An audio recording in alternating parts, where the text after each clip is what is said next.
Ronan Maillard, Nolwenn Lemel, réalisatrice, compositeur donc, du film que vous venez de voir. Alors, on va se mettre devant la caméra parce que d'autres personnes pourront après en profiter. J'espère que ça vous a plu, donc vous pourrez poser toutes vos questions, faire des remarques. Alors dans un premier temps, moi j'aime bien poser aux réalisatrices, aux réalisateurs la question sur leur relation à la musique. Ce qui n'est pas forcément évident justement pour des réalisateurs et réalisatrices dont le travail est l'image, l'écrit, les mots. Voilà, quel est le rapport à la musique sur vos projets? Est-ce que c'est quelque chose que vous anticipez? Est-ce que ça vous aide à l'écriture?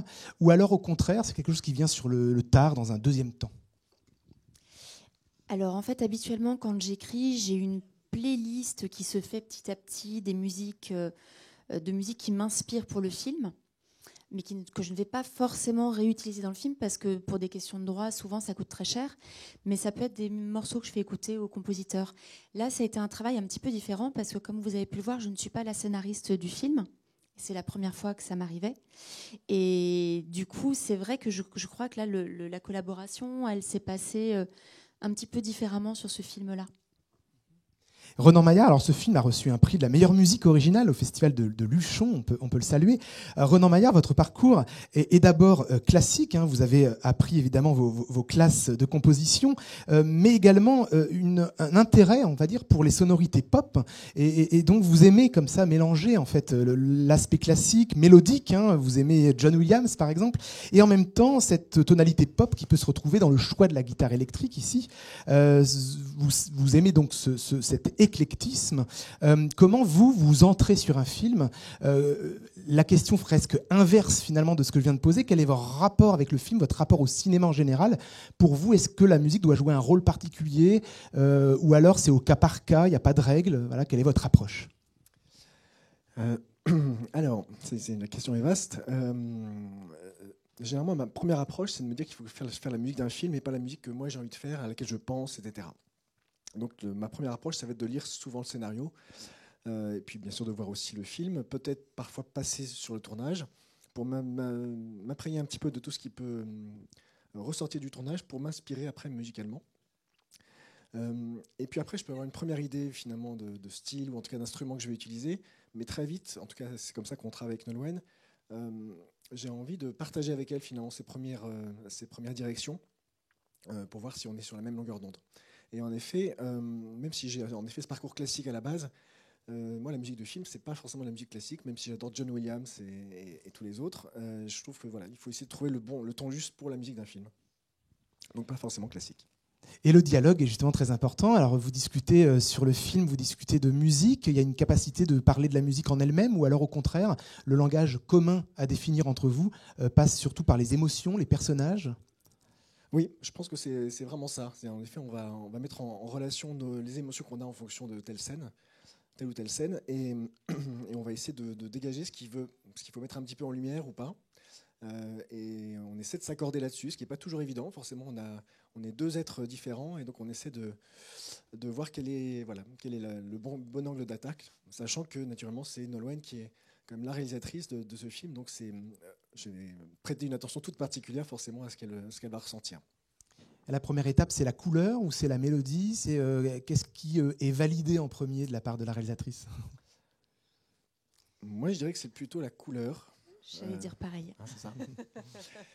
C'est plutôt la couleur, en effet. Parce que la mélodie, c'est quelque chose qui vient vraiment éventuellement en second temps, mais qui n'est pas forcément le premier travail. Justement, notamment sur les films de Nolwenn, on va vraiment chercher une idée de couleur, de texture sonore, de choses comme ça. Et justement, le choix de la guitare, ça s'est révélé petit à petit. Ça n'a pas été forcément le choix du départ, mais ça a permis d'apporter un petit peu de rugosité finalement à la musique, qui dans un premier temps était peut-être un petit peu trop lisse, on va dire. Et donc c'est quelque chose qui s'est développé petit à petit au fur et à mesure de nos échanges. Oui, je pense que c'est le seul film sur lequel on a changé un peu de direction musicale en cours de travail. Et comme c'est le seul film aussi que j'ai pas écrit, je pense que du coup il y avait un processus de réflexion qui était un petit peu différent. On était sur une base peut-être un peu plus électro en fait au départ, mais qui ne nous satisfaisait pas pleinement et qui était peut-être trop légère par rapport au sujet qu'on racontait. Et effectivement, du coup, l'idée de remettre de la guitare électrique avec des sons un peu à la Neil Young, c'était vraiment ce qu'a dit Ronan. C'était vraiment pour ramener quelque chose de, oui, voilà, c'est ça, de plus rugueux et de moins mignon. Alors ceux qui ont vu Deadman de Jim Jarmusch savent de quoi on parle par rapport à la musique de Neil Young et cette guitare. Je vois qu'il y a une question, un doigt qui se lève, peut-être non, j'ai cru, d'accord. Je voyais qu'un doigt se lever. Et alors, quelque chose qui est très important dans la musique de film, avant même de composer la musique en elle-même, c'est où on la met, quel est son placement. Est-ce que ça, Nolwenn, vous savez d'emblée à quel moment il va y en avoir, ou c'est aussi une collaboration entre vous ? C'est une vraie collaboration, c'est-à-dire qu'en fait, quand j'écris le scénario, Ronan, avant la toute dernière version de tournage, en général, il y a une version de scénario qu'on regarde ensemble et on se fait une petite réunion de travail et on se dit chacun, l'un et l'autre, où est-ce qu'on verrait de la musique. Et souvent, on n'est pas sûr, enfin moi surtout, plus que toi d'ailleurs, parfois. Non, je crois que je suis souvent un peu d'accord avec toi quand même. Non, c'est vrai qu'il y a eu peut-être quelques petites évolutions, mais après c'est une question de quelques images avant, quelques images après pour la fin de la musique. Je sais pas parce que ce soit si différent. Mais c'est vrai que sur Les Héritières, c'était un petit peu plus compliqué d'ailleurs ce travail-là, parce que habituellement, j'écris des scénarios qui sont pas forcément très bavards. Et là, c'était un scénario avec beaucoup de séquences de dialogue. En fait, on passait de dialogue en dialogue. Et du coup, moi, j'ai fait un travail à la réalisation qui était de rajouter du lest, comme les passages en RER, ce genre de choses. Mais du coup, la place où mettre la musique sur le scénario d'origine, en fait, c'était assez compliqué pour nous. Et ça a été un peu un travail qui s'est fait de façon un petit peu décalée par rapport à nos autres collaborations. L'idée, j'imagine que c'est trouver un équilibre, et il y a aussi la musique du film, la musicalité du film. C'est-à-dire que s'il y avait que des dialogues, ce serait peut-être trop. Donc il y a aussi, voilà, vous avez ajouté des scènes pour faire respirer le film, et la musique peut se loger finalement dans ces moments de respiration. C'est cela, Ronan ? Oui, c'est exactement ça. C'est apporter quelques respirations, quelques moments, on va dire, de réflexion, si c'est un bien grand mot, mais c'est un peu l'idée quand même, sans forcément, je dirais, appuyer systématiquement tout ce qui peut se passer déjà à l'image, mais plutôt essayer de faire ressortir peut-être des choses qui sont moins évidentes, qui peuvent être parfois un tout petit peu en décalage aussi. En tout cas, c'est un peu des pistes de recherche qu'on avait eues sur certaines scènes. Ça, c'est d'ailleurs intéressant. Je rebondis là-dessus. J'ai l'impression dans ce film que les moments forts émotionnellement sont les moments où la musique s'absente. Par exemple, à la fin, quand elle apprend qu'elle a réussi, elle est émue, et là, il n'y a pas de musique. Alors que la musique aurait pu soutenir, etc. Mais du coup, il y a le choix comme ça, voilà, que la musique ne soit pas là pour redonder finalement. Oui, complètement. Moi, j'aime bien faire preuve aussi de pudeur à certains moments. Et donc, parfois, ne pas mettre de musique sur une scène d'émotion extrêmement forte, ça montre aussi que les comédiens sont très bons et que voilà, leur émotion n'a pas besoin d'être soutenue par quoi que ce soit. Il y a une seule séquence sur laquelle on a rajouté un peu de musique, qui est une séquence d'émotion. Il y a eu une hésitation jusqu'au mixage final. Il y avait deux versions. C'est la séquence dans laquelle Sanou, elle pleure dans les bras de ses sœurs. Et voilà, je me rappelle, la monteuse, elle nous disait non, il ne faut pas qu'il y ait de musique. Je sais plus, toi, je sais plus ce que tu disais d'ailleurs. Moi, j'en aurais mis. Toi, j'en aurais mis. Oui. Moi, j'aimais bien, mais du coup, je me sentais dans le doute. Et puis voilà, finalement, au mixage final, on a regardé les deux avec voilà, beaucoup de temps de film avant, du temps de film après. On s'est dit, bon, bah là, on assume de la mettre, mais par contre, on met une musique extrêmement ténue et qui vienne souligner en délicatesse. Avant d'être compositeur, tu étais, Ronan, orchestrateur, arrangeur même pour Sinclair, pour Yuxek. Et pour toi, ton travail de composition va avec l'arrangement. Certains font orchestrer par d'autres, par exemple. Toi, tu fais vraiment la couleur et la mélodie vont ensemble. Tout est imbriqué entre arrangement et orchestration, n'est-ce pas ? Oui, moi, en tant que compositeur, je n'arrive pas à imaginer les choses séparément. En effet, entre la mélodie, les accords, la structure du morceau ou l'orchestration, c'est vraiment quelque chose que je pense de manière globale. Alors après, pour revenir sur le travail que j'ai fait auparavant, que je fais encore un tout petit peu de temps en temps, mais ça a été une expérience vraiment passionnante pour moi aussi, de travailler aussi avec d'autres compositeurs, essayer de comprendre qu'est-ce qu'ils veulent exactement, et puis essayer de transcrire une fois de plus leurs idées, etc., avec un orchestre. C'est quelque chose qui est qui a été vraiment passionnant pour moi. Mais c'est vrai qu'assez vite aussi, j'ai senti plein de choses que j'ai envie de faire de mon côté en termes de composition. Mais du coup, c'est bon. Pour l'instant, tant que j'ai le temps, j'orchestre. Mais si un jour j'ai plus le temps de tout faire, peut-être que je ferai appel à quelqu'un pour orchestrer. Très souvent, les compositeurs, avant de faire interpréter par des musiciens, font des maquettes. Est-ce que la guitare électrique est venue aussitôt ou alors elle a été maquettée ? Non, elle a été maquettée. Et puis, vu qu'on est passé par pas mal d'étapes, de toute façon, il y a eu plusieurs maquettes, plusieurs directions.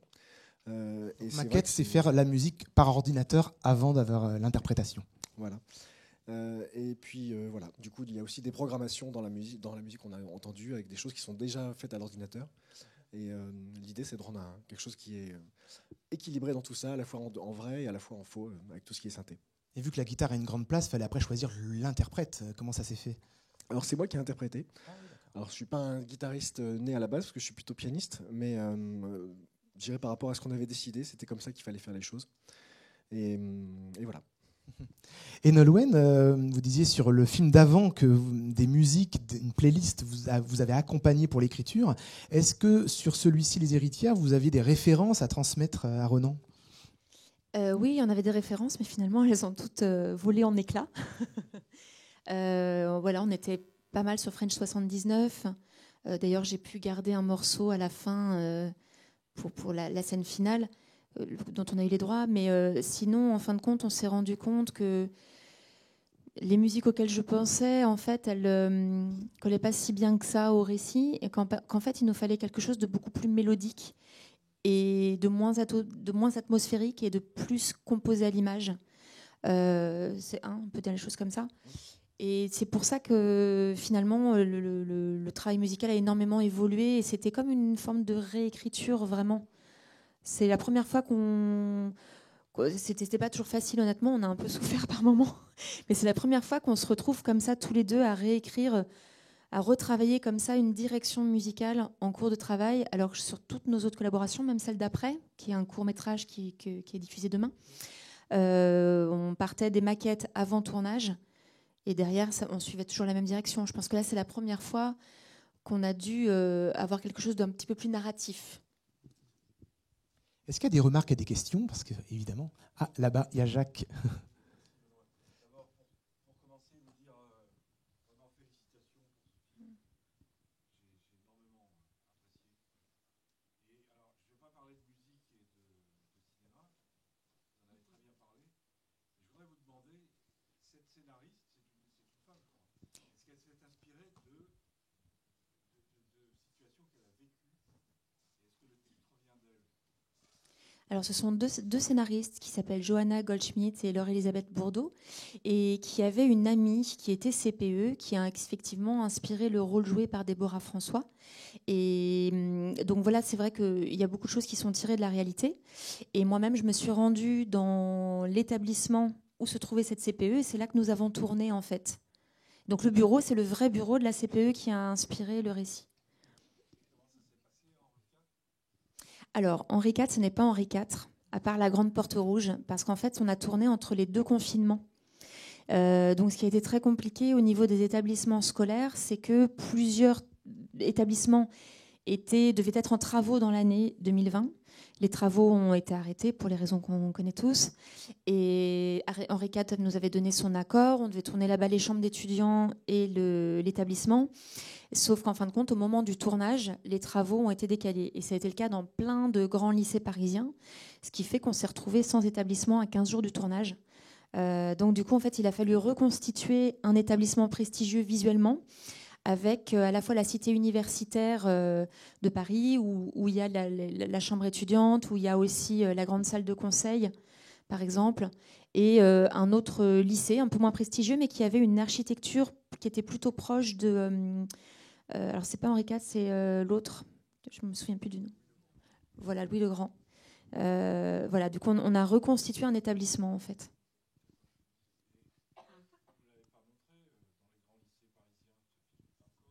En fin de compte, on l'a montré à la télévision, parce que c'était un film pour Arte. Donc, il est passé à la télé, donc peut-être ils l'ont vu.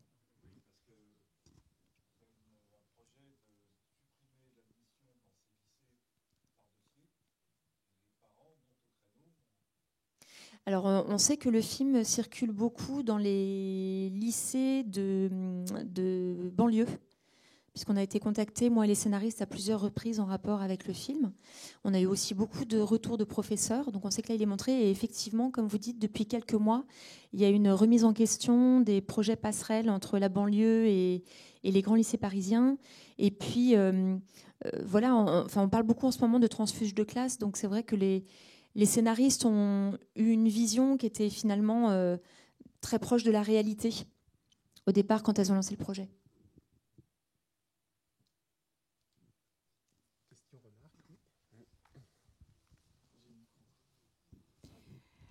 Oui, bonjour. Je voulais dire d'abord que j'ai beaucoup apprécié ce film. J'ai beaucoup aussi apprécié la musique qui allait avec.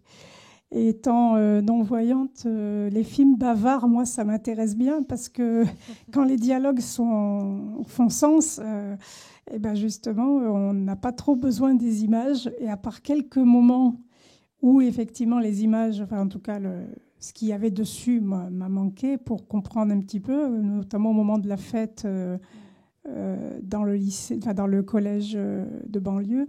J'ai eu grand plaisir à suivre justement parce que je pouvais pour une fois suivre bien. Donc merci beaucoup, j'ai passé une excellente soirée. Merci. Merci. Et Merci. je voulais juste préciser qu'en fait, on a notre ingénieur du son dans la salle qui s'appelle Lionel Doucet, qui est marseillais et qui a fait un super travail. Donc, comme on parle de son, et de Oui, il peut dialogue, venir. c'est le bon moment. Welcome, bienvenue. Ouais, on va parler du son.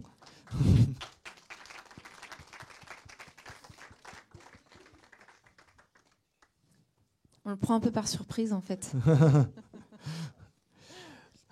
Donc là, le son, déjà, voilà, présenter votre travail sur ce film. Mon travail, c'était pas la première fois que je travaillais avec Nolwenn et c'est difficile d'expliquer mon travail si brièvement, mais effectivement, l'idée de base, l'idée de départ, c'est quand même de retranscrire au maximum le jeu, la comédie, les sensibilités, les émotions, et donc de faire quelque chose de plus fidèle, le plus fidèle possible. Voilà, c'est ça le but de départ, c'est ça.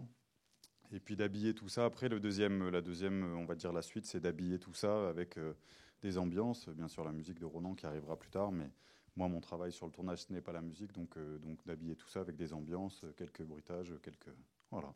Et en tant que créateur sonore, est-ce qu'ensuite vous participez à l'étape du mixage ou pas du tout ? Alors, moi, ça ne m'arrive pas du tout. Il y a des ingénieurs du son qui le font. Moi, non. Je le fais jamais. En général, pour moi, c'est une spécificité vraiment. Moi, je me suis spécialisé sur les tournages et effectivement, je ne me suis jamais attardé sur la partie post-production. Et dans les interactions avec la musique, est-ce que ça vous est déjà arrivé de concevoir des sons en ayant connaissance de la musique, justement ? Alors non, ça m'est jamais arrivé, mais par contre, c'est pas trop le cas avec Nolwenn, mais ça arrive qu'il y ait des réalisateurs qui demandent de la diffusion musicale pendant le tournage, pendant les scènes, au moment où on filme. Alors pas quand c'est dialogué, on épargne un peu toujours les dialogues, mais c'est vrai que c'est des choses qui arrivent. Donc je fais pas moi de création vraiment en relation avec la musique, mais effectivement ça m'arrive de devoir diffuser de la musique, et effectivement pour amener quelque chose au moment du tournage. Ouais. Et parfois, il y a des sons qui sont musique. Est-ce que vous pensez parfois même presque faire de la composition musicale avec vos sons ? Non, je n'ai jamais eu cette prétention, mais c'est aussi les projets sur lesquels j'ai travaillé qui ne sont peut-être pas directement, qui s'y prêtent pas. Quoi. Il y a une dimension réaliste, naturaliste, on va dire. Voilà, moi j'ai plutôt, globalement, l'approche que j'ai, c'est plutôt celle-là. Effectivement, c'est quelque chose de faire quelque chose de fidèle, et puis surtout de transmettre au maximum les émotions, de transmettre le jeu, la comédie, c'est la priorité. Ouais. Et ce sont quoi alors vos outils de travail ? Parce que les musiciens, on sait très bien quels peuvent être leurs outils de travail, mais un micro Oui, c'est ce qu'on connaît, après c'est technique, mais ce qu'on connaît de ce qu'on voit, c'est une perche, c'est des micros qui sont cachés sur les comédiens, des fois des micros qui sont cachés dans le décor, et un enregistreur derrière tout ça. Et au niveau du bruitage, est-ce que vous participez aussi à cette... Non plus. D'accord. Okay. C'est vraiment la post-production. Pour moi, c'est des choses séparées. Après, il y a des ingénieurs du son qui aiment suivre toutes les étapes, mais moi, c'est vrai que je me suis spécialisé sur le plateau. Il l'a fait uniquement pour mon premier cours, quand même. Oui. Tu avais été en post-prod avec moi. C'est aussi. ça, oui. Effectivement, ça arrive sur des tout petits projets qu'effectivement, on ait la chance d'accompagner le projet du début à la fin et de participer au bruitage, au montage son, au mixage. Mais sur les gros projets, maintenant, ça, c'est plus jamais reproduit. Ouais. Je crois que c'est aussi des questions de budget, puisqu'en fin de compte, si moi en tant que réalisatrice, c'est vrai que si je pouvais avoir certains intervenants et au tournage en post-prod, ce serait fantastique, mais Voilà, on paye des personnes. Et vous étiez sur Des morceaux et moi? Non, d'accord. Non, j'ai été invité, mais il y a eu Voilà, des D'accord. embrouilles avec la Parce que si vous aviez été dessus, j'avais une question toute faite qui était la scène musicale, évidemment, puisque dans Des morceaux et moi, il y a un personnage qui joue de la guitare dans une scène. Oui. Alors, c'était vraiment une toute petite scène. Une toute petite scène qui était tournée en plus en vidéo. Donc là, on était vraiment dans le parti pris. Voilà, la comédienne principale filmait un personnage qui jouait de la guitare. Et du coup, on était vraiment dans un parti extrêmement simple. Donc, on a fait comme si jamais c'était nous qui filmions notre famille en vidéo, quoi. Donc là, le parti pris sonore était ultra naturaliste. Et Ronan, dans votre travail musical, est-ce que ça vous arrive d'avoir des sons, justement, de demander des sons du tournage, par exemple, pour votre musique, ou alors d'interagir avec l'élément sonore? Alors, ça peut arriver de temps en temps, mais c'est quand même assez rare. C'est souvent sur des films assez particuliers qui vont demander un travail de design sonore pratiquement aussi. Donc on a la limite de la musique et du sound design.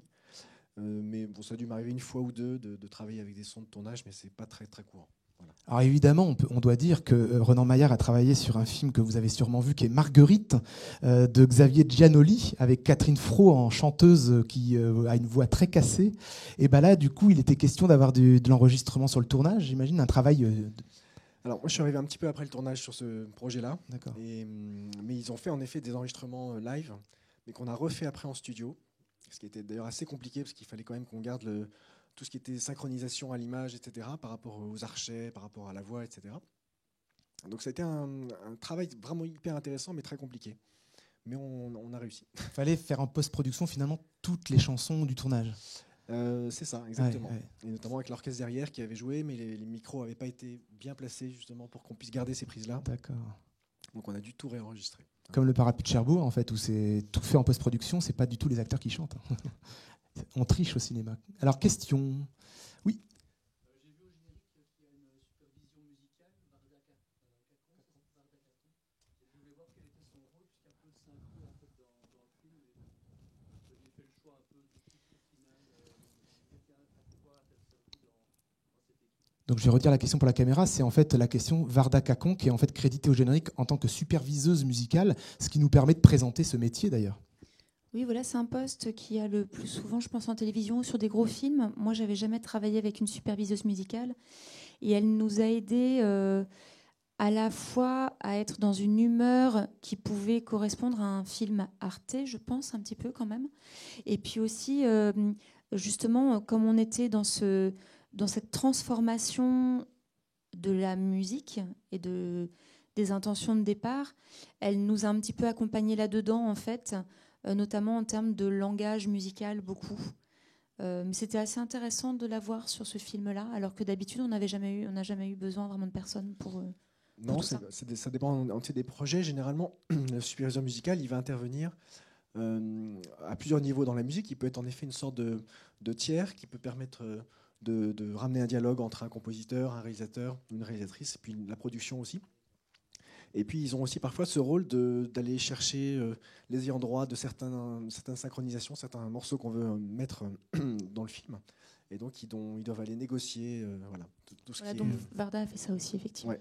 Je me permets de compléter, c'est vrai que c'est un métier très récent en fait en France. Ouais. Aux États-Unis, il existe depuis très longtemps le music supervisor, sauf qu'aux États-Unis, son rôle précis, c'était la négociation des droits des musiques préexistantes. Et en France, ils ne se contentent pas de ça, et ils font aussi beaucoup le rôle d'intermédiaire entre le réalisateur et le compositeur, et donc parfois ils peuvent réparer des problèmes humains entre les gens, et beaucoup de compositeurs parfois trouvent que c'est un intermédiaire en trop, donc voilà, on peut être critique aussi là-dessus. Mais...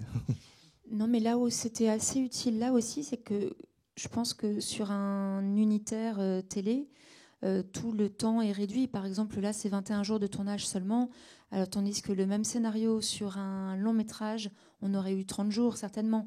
Et donc, c'est pareil pour la musique. Ronan avait beaucoup moins de temps pour travailler qu'il peut en avoir à certains moments. Donc, il y a une nécessité d'efficacité pour nous tous qui fait que d'avoir quelqu'un qui est là et qui nous drive un peu, on peut un peu dire ça comme ça peut être assez utile en fait. Ça peut décharger finalement une tâche. Oui, ça nous a un peu déchargé.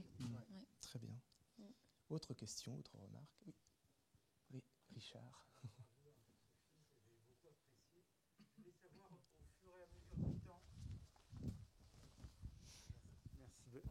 Merci Benoît. Au fur et à mesure du temps, c'est la 5e collaboration, si j'ai bien compris, entre vous. Est-ce que vous avez trouvé une méthode de travail ensemble ou est-ce qu'elle a évolué au fur et à mesure des films ou alors à chaque film, vous vous redécouvrez comme un couple qui se redécouvre et qui essaye de varier les plaisirs. Voilà. On demande de faire un petit pas vers la droite pour être... voilà.